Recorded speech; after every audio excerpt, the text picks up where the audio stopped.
Qual que é a ideia? Saturar de informação, porque agora você vai falar, não vou lembrar de tudo, mas vai chegar um momento da sua vida que você vai lembrar, quando você precisar. Fique em paz em relação a isso. Esse é o momento, Carlos Ribas responde, irmão. Afinal de contas, eu tenho parte um programa... 2. Foi ontem, foi a parte 1. Eu tenho um programa no YouTube, quem não vai no meu canal do YouTube, procura lá, Carlos Ribas, é sem S. É como tá aqui, ó, Carlos Ribas, lá no YouTube. Toda segunda-feira tem um programa chamado Carlos Ribas Responde. As pessoas mandam perguntas das mais diversas, algumas bem absurdas, que são talvez as mais legais são as absurdas, né? Mas algumas perguntas muito boas, e as perguntas boas viram cortes, tal, é bem legal aquele programa. E a gente vai fazer mais ou menos isso, tem umas perguntas... Boa. Detalhe, a gente não vai responder todas, porque foram muitas. Algumas precisam de análise, então não faz sentido dar uma resposta paliativa para vocês. E outras foi falta de interpretação de quem ouviu. Teve uma que a pessoa perguntou, até que você falou, mas você explicou isso na aula. Enfim, teve uma pergunta que alguém fez, que eu tinha explicado isso aqui. E eu acho que a pessoa picotou assim, a resposta. Então, volta ao filme depois e assiste de novo. Eu nem sei se foi gravado. Então, você não vai assistir. Lê na apostila, a resposta na apostila. Começar? Primeira pergunta, jovem William. Pastor, manga com leite. Brincadeira, não é isso não. Manda o quê? Manga com leite? É do demônio? Só pra dar... É do demônio. Salpica. Não, maçã na maionese. Uva passa no arroz. Maçã na maionese é do demônio? É. Maçã na maionese? É sim. Peraí, vamos fazer a votação. Quem acha que maçã na maionese é de Satanás? Levanta a mão. Claro que é. Cara, é a coisa mais... É a piada de mais mau gosto. Porque você pega uma garfada, você olha aquilo, você fala, isso aqui é uma batata, e quando você morde é uma maçã. Não, uva passa, não vamos entrar nessa. Eu gosto de uva passa. Mas vamos lá. Vocês já comeram cachorro quente no Rio de Janeiro? Eles botam uva passa no cachorro quente. Ovo de codorna. Já viu isso? Não. Vamos. O gordinho. Todo gordinho. O gordinho. É bom. Ele não, pra você dar desse tamanho, você não rejeita nada. Você falou que a maionese com maçã é do demônio? Tá. Pelo menos isso. Vamos lá. Cristão, fica endemoniado? Quem? Cristão. Fizeram essa pergunta, o que acontece? Essa pergunta é muito boa porque a resposta precisa ser mais apurada.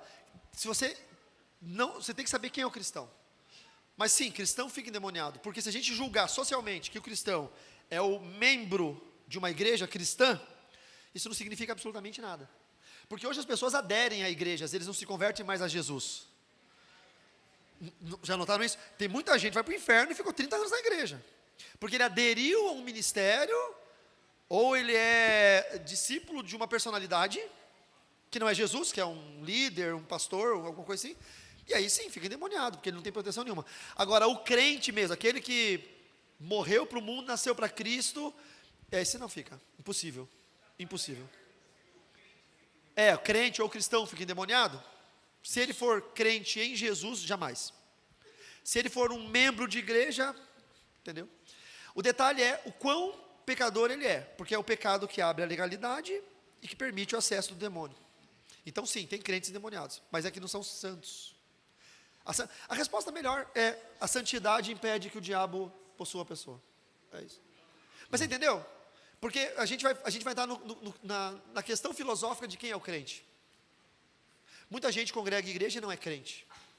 Eu gosto muito daquele filme Deixados para Trás, que tem uma cena que o cara vai entrar numa igreja, está escutando barulho de uma bolinha batendo na parede, e daí ele vai vendo, aí tem um pastor sentado no chão, no banco, jogando uma bolinha na cruz, e aí o cara fala: mas quem é você? Eu sou o pastor da igreja. Todo mundo subiu, foi arrebatado e eu fiquei, porque eu estava 20 anos pregando sobre Jesus, mas eu de verdade não acreditava nele.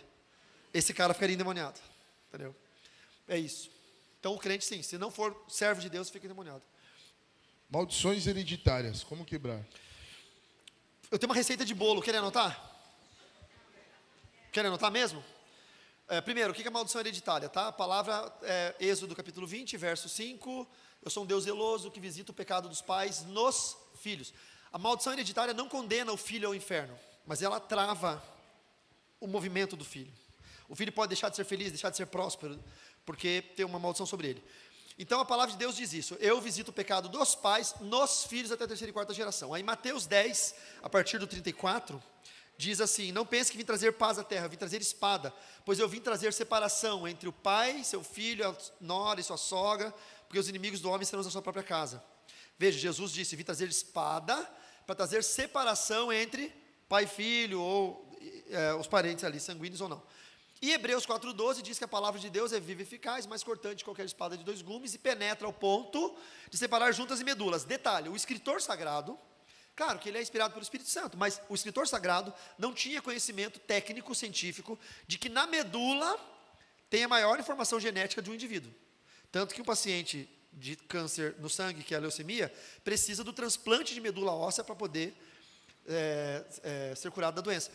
Mas a palavra de Deus, a espada que separa pai e filho, de Mateus 10, 34 a 37, em Hebreus 4,12 diz que a espada, a palavra de Deus, separa juntas e medulas. Então, a minha receita de bolo é essa: use a Bíblia, pegue a Bíblia, use a Bíblia e ore dizendo assim: Senhor, pela tua palavra que é a espada, eu estou orando a Bíblia, né? Pelo texto de Êxodo 20, versículo 5, de Mateus 10, 34 a 37, de Hebreus 4,12, eu corto qualquer ligação espiritual com os meus parentes. Não importa se os meus parentes estão servindo ao demônio, se estão fazendo macumba, se estão... Os vivos, né? Os mortos não tem... Então, os parentes vivos, né? O pai, o avô, o bisavô, enfim. Eu cancelo toda ligação em nome de Jesus. Tá? Eu fiz isso. E eu fiz isso porque a minha avó estava viva, minha avó era feiticeira, e a gente percebia que toda sexta-feira, minha esposa e eu percebíamos que toda sexta-feira a gente tinha uma desestabilização muito grande em casa. A gente brigava, aconteciam coisas ruins toda sexta-feira, até o dia que um cara, eu estava entrando na igreja e um cara ficou endemoniado do outro lado da rua e veio para dar um soco na minha esposa. Ele ficou endemoniado, veio correndo, aí eu fiquei naquela assim, não sabia o que ia acontecer. Ele veio dar um soco na minha esposa, a porta já estava aberta da igreja. Quando ele foi dar o soco, eu peguei ele pelo braço e joguei ele dentro da igreja. Uf! E quando eu joguei, eu corri atrás dele e falei para minha esposa: fecha a porta. E aí a gente meio que se embolou ali, meio que lutou, e eu travei ele assim, e orei. E aí o demônio foi saindo, daí voltava e saía, enfim. Chegou uma hora que o demônio saiu, e ele estava: onde é que eu estou? Eu expliquei para ele onde é que ele estava. Ele saiu correndo, liberei ele para ele sair correndo. E eu falei assim: minha avó. E aí eu peguei e orei, falei assim: demônio que está vindo aqui por intermédio da maldição da minha avó, eu repreendo. Fale para minha avó que não adianta mandar mais. Só que o demônio não ia falar para minha avó isso dessa forma. O que o demônio fez? Chegou lá na cidade da minha avó, possuía um gato. O gato deu um tapa na cara de um cachorro, um guapecão que minha avó tinha, e correu. O cachorro correu atrás do gato. O gato deu a volta na casa e veio. E minha avó estava em cima de um banquinho, uma banquetinha, aguando as samambaias, que ela tinha várias na garagem. O gato passou por baixo do banquetinho e o cachorro não conseguiu passar por baixo, derrubou minha avó. Minha avó quebrou o fêmur, quebrou um monte de coisa. E aí, daí foi para o hospital, daí o marido da minha avó me ligou depois que ela estava já no hospital. E daí ela falou assim: viu, foi você, né?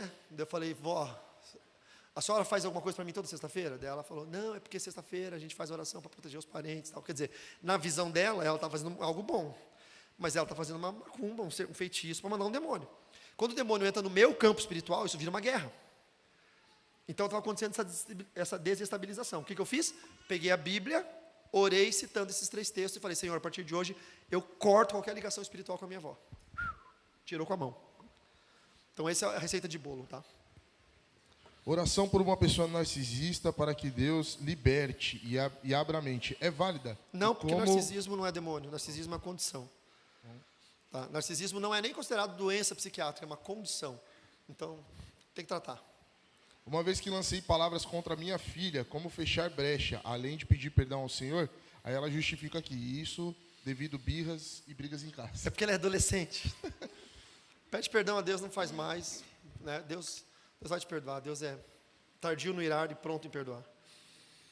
Para qualquer presente que ganhamos, a oração pode quebrar as maldições e trabalhos? Depende do presente, tá? Então, tem coisas que são inconsagráveis. Vem tua avó da macumba dar uma imagem do preto velho para você. Adianta você consagrar isso aí? O vaso lá com a terra de cemitério, adianta você consagrar? Não adianta. Então, tem que ter sabedoria, tá? Depende do presente. Agora, claro, você ganhou um relógio. Não é? Consagra, não tem problema. Não vai ficar um paranoico que não ganha nada de ninguém, bababá, vai vender tudo que você tem, construir um bunker, começar a... guardar grãos em garrafa PET e comprar comida enlatada, esperando o apocalipse zumbi. Não. Hã? Não vamos esquecer da pilha. Como diferenciar cair na glória de emoção? Se cair pro lado direito...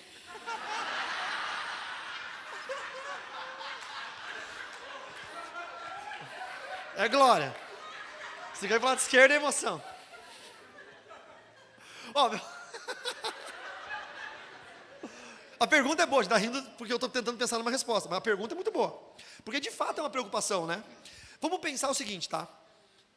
Que qualquer ato físico, chorar, pular de alegria, correr na igreja, cair na glória, é um ato emotivo, resultante de uma unção.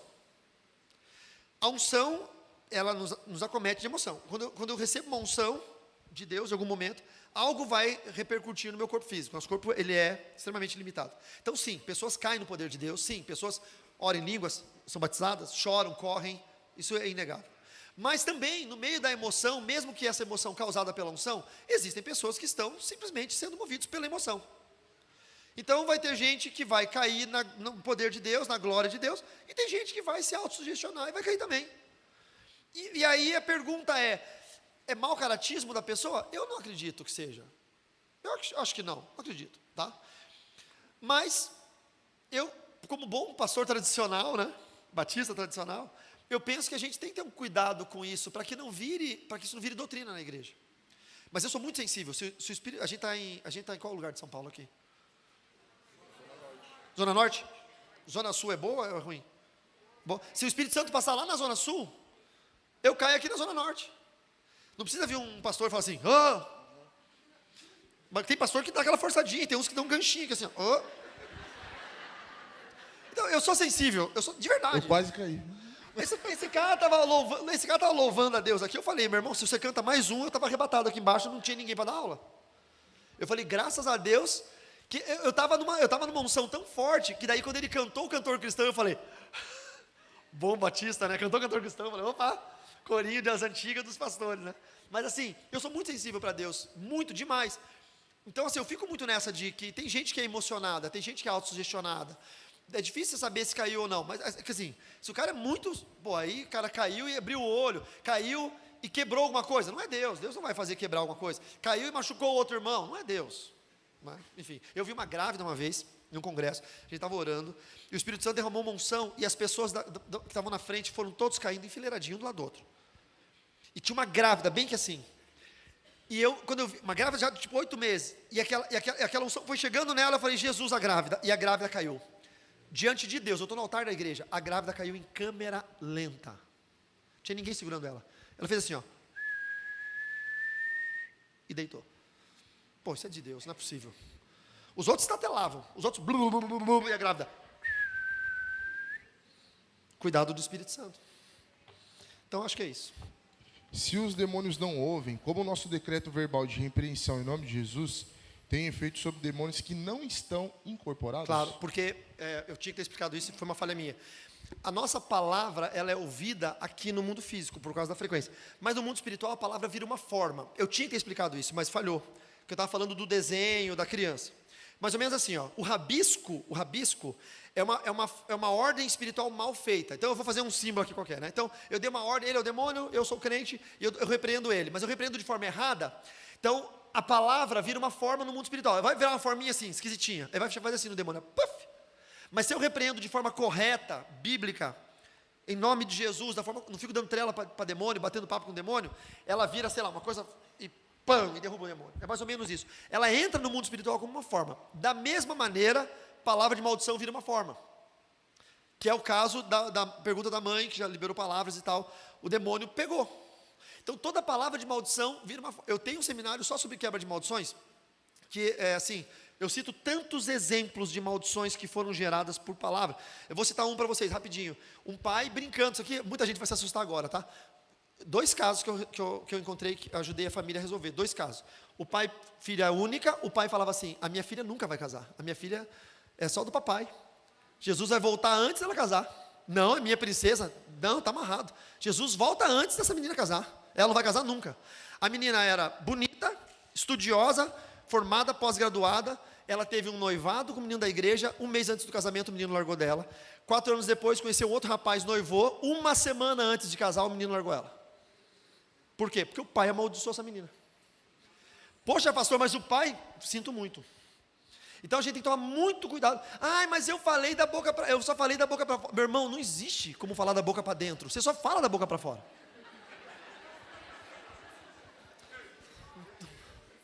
Então, tem que tomar muito cuidado com isso. Tome muito cuidado com isso, tá? Esposa que fala para o marido, não tá bom, procura outra. Cuidado. Mãe que fala para o filho, eu queria ficar de cama 1 mês, para ver se vocês iam cozinhar, limpar essa casa. Arranja uma doença, não acha cura. Cuidado, cuidado. É uma forma, entendeu? A palavra sai do mundo físico, entra no mundo espiritual como uma forma, aí o demônio pega. Então, quando você repreende o demônio com a forma certa, aquilo realmente atinge o alvo. Como evitar que o ministério de libertação se torne baseado mais em experiência pessoal do que exegese bíblica sólida? É isso aqui, estudando, não tem outro jeito. Estuda, conhece a Bíblia, e tudo que você fizer no ministério de libertação tem que ter base bíblica.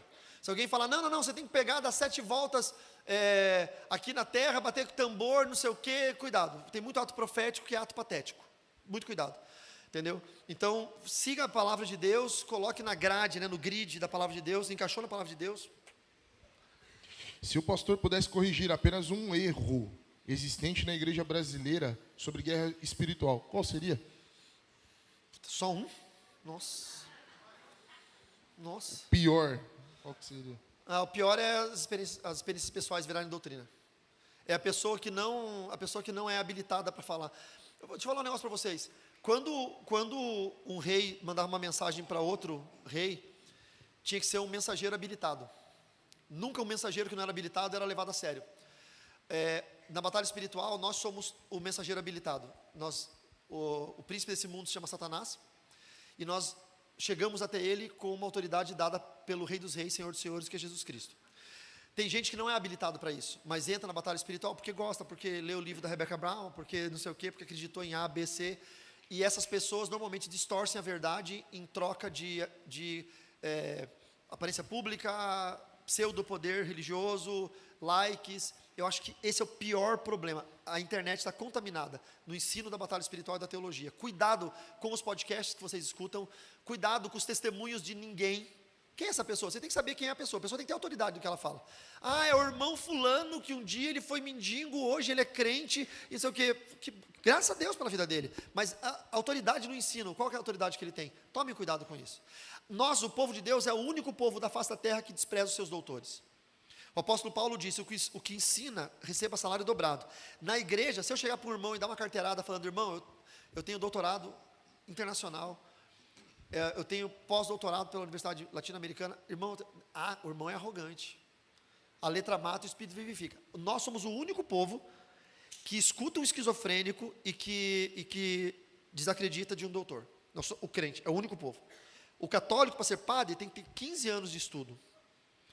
Tá?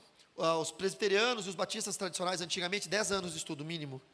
A igreja hoje, qualquer cara, se converteu ontem, era funkeiro, hoje é pastor. Jogador de futebol ontem, hoje é pastor. Nós somos um desastre. Eu acho que eu corrigiria isso na igreja. Por que Deus escolheu a Terra para salvar a humanidade se existem infinitas galáxias? O diabo só atua na Terra? Terra plana. Eu sei que eu vou entristecer vocês, mas não existe vida extraterrestre. Mas o Trump, gente, não caia nessa. Aquilo ali é uma cortina de fumaça por causa do caso Epstein. Tá? Não caia nessa. O Trump está até o pescoço com pedofilia, com um monte de coisa, e aquilo é uma cortina de fumaça. O que acontece? A Bíblia fala que Deus criou a terra e criou os luminares para adornarem a terra. Os luminares é o universo.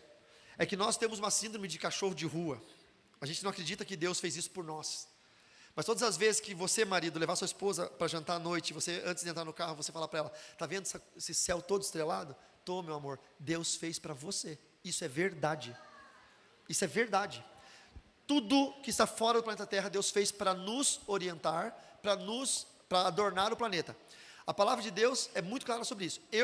Se tiver vida extraterrestre, até que se prove o contrário, não tem, a teologia é essa. Seria maravilhoso, mudaria a teologia, né? Daí seria isso, Jesus morreu por nós ou morreu pelos marcianos, sei lá. Mas como não tem prova, não tem prova. Ah, mas e os vídeos do Trump? Não provam nada, absolutamente nada. Tá? Aquilo ali é mapa de calor. Então pode ser uma arma militar, pode ser uma tecnologia nova. Ah, mas são movimentos impensados para a tecnologia humana. E foi a mesma coisa que falaram quando criou o telefone. Quando o Graham Bell ligou para alguém, eles falaram, é bruxaria. Como é que ele está falando com outra pessoa que está longe daqui? A televisão, a minha avó se arrumava, porque ela achava que o Sérgio Chapelin e o Cid Moreira estavam vendo ela. Ele falava boa noite, minha avó respondia. A minha avó passava batom para assistir TV. Ou seja, para nós a tecnologia... Vocês não têm ideia da tecnologia militar que existe escondida na gente. Vocês não têm ideia. Então, assim, eu não acredito de verdade. Eu gostaria muito. Eu gosto de Star Wars, eu sou fanático por tecnologia, mas infelizmente não tem. E aí, não tem, Deus não escolheu a terra para salvar. Deus criou a terra, criou o povo, colocou o povo na terra e deu um remidor para esse povo. Não foi uma escolha, foi uma criação. Nós somos fruto do amor de Deus como criação. Não é uma escolha. É igual Abraão. Ah, mas Deus escolheu o povo. Não, Deus não escolheu o povo de Israel. Deus escolheu Abraão. E de Abraão Deus fez um povo. Deus não olhou para um povo. Me fizeram uma pergunta. Por que Deus não escolheu os japoneses, escolheu os israelitas? Não, Deus não escolheu. Deus fez aquele povo. Aquele povo foi feito por Deus. Né? E aí, graças a Deus, que João 1:11 diz que nós agora somos povo, porque eles rejeitaram, nós recebemos a filiação. Mas é isso, Deus fez a terra e fez o povo e nos deu a remissão por Jesus como Cordeiro de Deus. É isso, Deus nos escolheu, Ele fez a gente. Quando em oração as pessoas saem do chão, essas pessoas estão possuídas por demônio ou pelo poder de Deus? E como saber se é por um Sai do chão, tipo, sai voando? ou pelo outro? Acho que é. É demônio, né? E pessoas que rodopiam, isso é poder de Deus? Qualquer pessoa que sair levitando aí é demônio, irmão. E rodopiar. Catherine Kuhlman levitava, sabia dessa? Catherine Kuhlman é a que converteu o Benihim, né? Tem relatos que ela levitava. Enfim, não sei se foi cair no chão ou sair do chão. Deve ser cair no chão. Sair do chão. Aí não tem como saber o que eu falo. Tem que estar lá para ver, saber quem é a pessoa, etc e tal. Qual é a outra pergunta? Rodopiar. Então. É a mesma resposta da emoção. A unção vem sobre a pessoa responde emocionalmente. Lá no sul não tem, nenhuma igreja rodopia. Porque o folclore do candomblé é quase inexistente. Tem muita umbanda e quimbanda, mas candomblé tem pouquíssimo. Mas na Bahia todo mundo rodopia. Por quê? Porque a cultura, o folclore é rodopiar. A pessoa se converte do candomblé, vai para o evangelho, recebe a unção de Deus e ele rodopia. Eu acho errado, ele deveria largar as velhas práticas. Eu acho errado, de verdade. Tá? Mas eu não acredito que é o demônio. Eu acredito que a pessoa tem uma programação emocional para externar a emoção gerada pela unção dessa forma. Se não temos consciência depois que morremos, por que o ladrão na cruz foi para o céu com Jesus? Ou até mesmo a passagem de Rico e de Lázaro, tendo interação depois de mortos? Tá, boa. A pergunta é boa, porque a pergunta não tem a ver com esses dois sentidos. Tá? Só tem umas 30 só. Essa pergunta é boa porque é o seguinte, quem fez a pergunta compra o meu curso de teologia, que está baratíssimo. Porque é uma interpretação bíblica equivocada. Em relação ao ladrão da cruz, ele está vivo ainda quando Jesus fala isso. Aí Jesus fala, hoje mesmo entrarás comigo no paraíso. Esse hoje está dentro do campo existencial, ou seja, no tempo cronológico. Só tem hoje no tempo cronológico porque a Terra gira em torno do próprio eixo e a Terra gira em torno do Sol. Mas depois que você morre, você sai do campo cronológico, você está no Kairos, a eternidade. Então você pode estar lá 1 milhão de anos para nós, que na eternidade não é nada. Então, quando Jesus fala, hoje mesmo estará comigo no paraíso, ok, você morreu. Por quê? Porque morreu hoje. Mas ele pode ficar 1000 anos para nós morto, que quando ele abriu o olho não passou um segundo. É assim que funciona para o morto. Então vamos lá, Caim matou Abel. Eu não sei se Abel é o primeiro morto da história, porque a gente não tem como medir isso. É o primeiro assassinato, mas não sabemos se morreu alguém antes dele, morte natural. Mas Abel fechou o olho lá atrás. Abel não sabe que morreu ainda, porque ele vai ter que ressuscitar junto com todos os demais quando Jesus voltar. Só que ninguém vai perguntar para Abel, quanto tempo demorou? Ele vai falar, não demorou. Eu pisquei o olho, quando eu abri eu estava aqui. Então, por exemplo, eu ganhei minha mãe para Jesus, no dia que ela morreu. Ela só fechou o olho, ela não abriu ainda. Ela nem sabe que ela morreu. E aí a resposta para o rico e o Lázaro. O rico, não porque é rico foi para o inferno, porque é um pecador. E o pobre, não porque o pobre é pobre e está no céu, é porque é no santo. tá bom? Não tem a ver com dinheiro isso. Mas o rico estava condenado, e o condenado ele fica consciente. O condenado no inferno, e o inferno não é o fim é o lago que arde em fogo e enxofre, a saber, segunda morte. Está lá em Apocalipse capítulo 20. Tá? O rico, condenado, consciente, vendo os irmãos dele, sabendo, tendo consciência dos irmãos vivos, e vendo o céu. Mas o Lázaro, ele é citado, mas ele não fala, ele está em dormência. Ele está no seio de Abraão repousando. Por quê? Porque se quando a gente morre salvo, a gente tiver consciência, o céu vira inferno. Porque aí você morre e você está vendo teu filho indo para as drogas, teu marido casando com outra. Aí você vai ficar lá no céu, não, Aguinaldo, eu não acredito.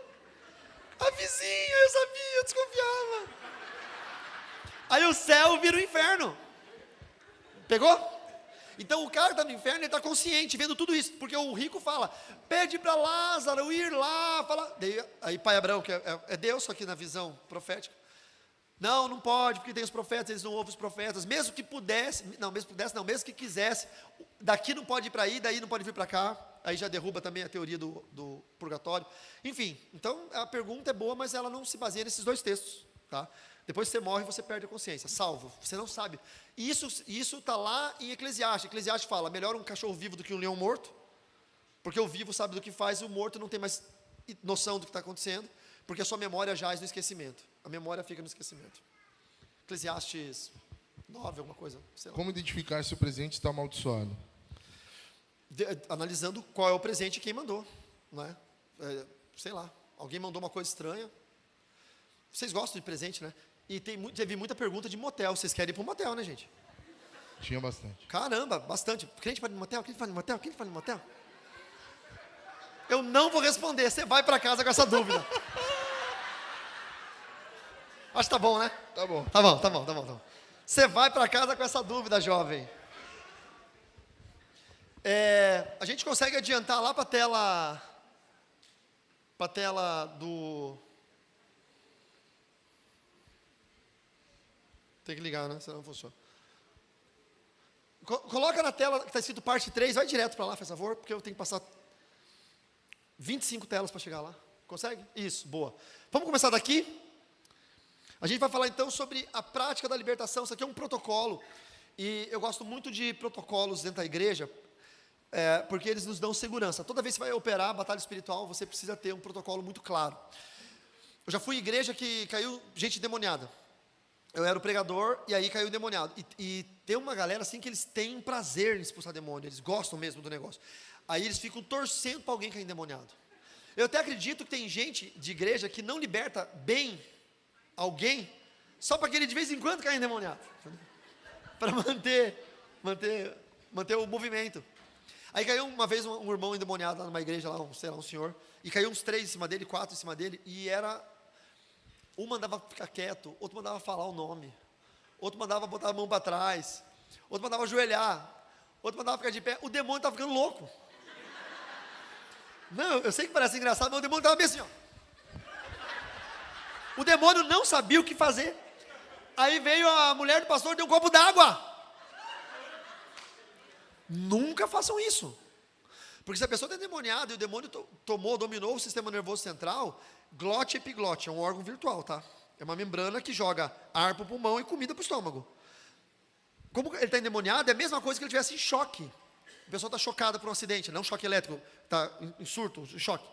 E se você der água, a glote pode estar desordenada e a água para o pulmão, você mata o cara afogado com um copo d'água.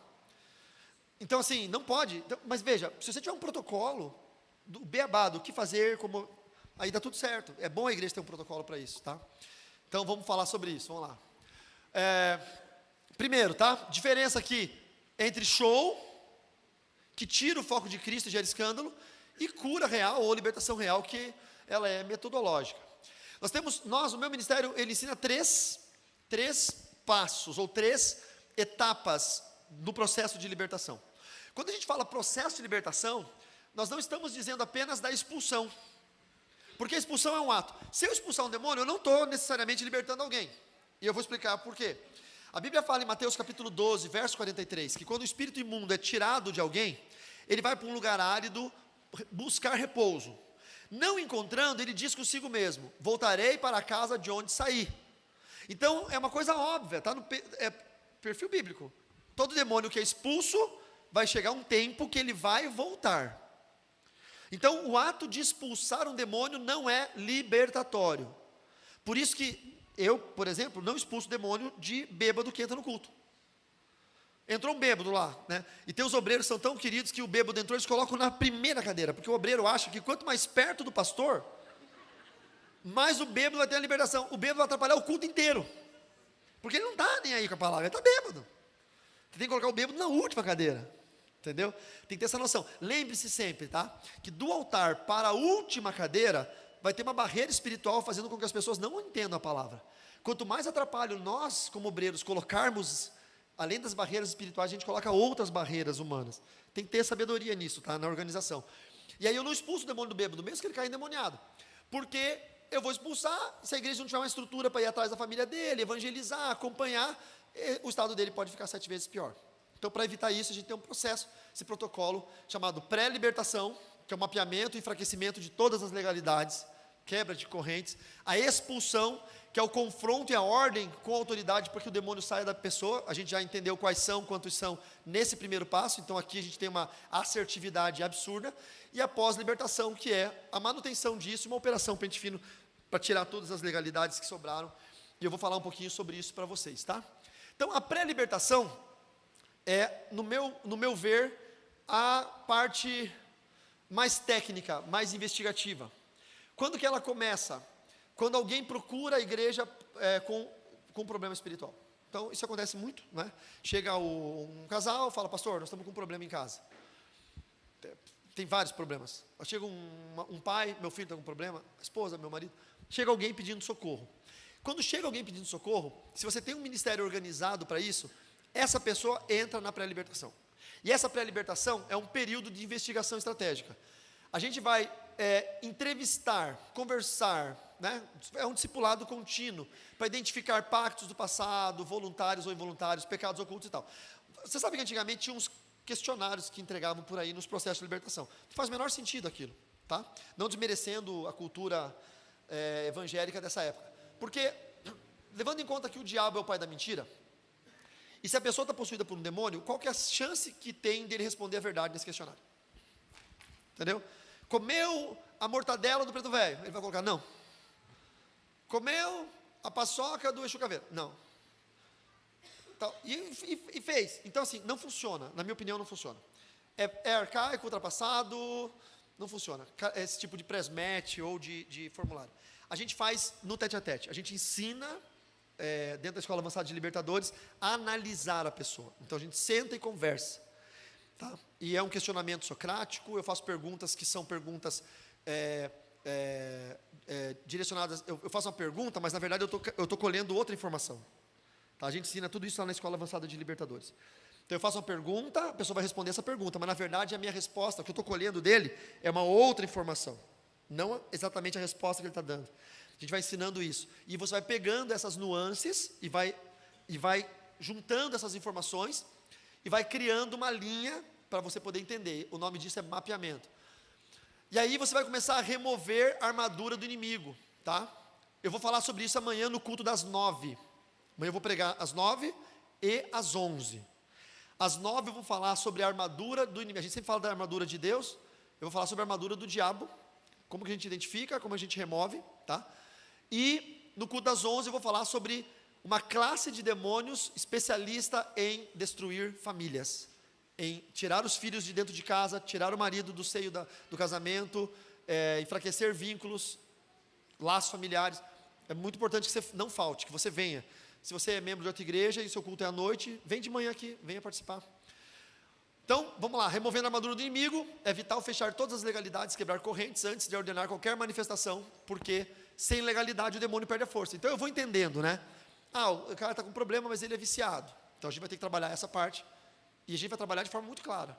É viciado em cigarro, ok, vamos procurar um endócrino, vamos falar sobre uma medicação que possa controlar a ansiedade, vamos falar sobre um adesivo que cola lá, que combate a nicotina, vamos tentar resolver essa parte junto com essa investigação e com esse discipulado. A gente vai quebrando essas legalidades, essas cadeias, essas correntes, para que no dia em que for fazer o ato de expulsão do demônio, essa legalidade seja muito fraca, tá? Não é nula porque o demônio continua lá, e não vai ter aquela manifestação violenta, aquilo que a gente às vezes costuma ver, não é?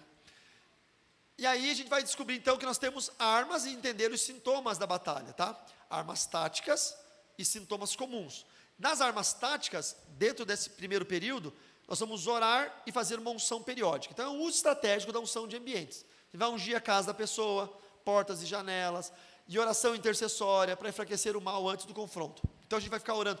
Hoje com o WhatsApp, né, dá para mandar áudio todo dia, um versículo bíblico, mandar um áudio orando nominalmente pela pessoa, tá? Não manda em grupo, tipo assim, eu tenho 10 pessoas que eu estou fazendo pré-libertação, vou mandar um áudio genérico para os 10. Não. Porque o que acontece? Você está entrando no ambiente espiritual. Vamos pegar o mesmo exemplo da bateria. Aqui o teatro era o demônio, mas agora é você. E aquela pessoa ali que está pedindo socorro, ela está autorizando você a entrar naquele ambiente para lutar contra aqueles demônios que estão afligindo aquela pessoa. Então você tem que estar muito bem espiritualmente, tem que estar com suas brechas todas fechadas, o seu círculo de proteção muito bem protegido, porque você vai entrar numa batalha por aquela pessoa. Senão você entra, gente que tem vida toda zoada e entra em batalha espiritual, vai ser retalhado pelo diabo, vai dar problema. Então não faça isso. Você não tem certeza se você está bem? Não entra. Tá, tudo bem, fica só orando, não entra na batalha. Mas se você quer ser um libertador, você precisa ter certeza da sua santidade.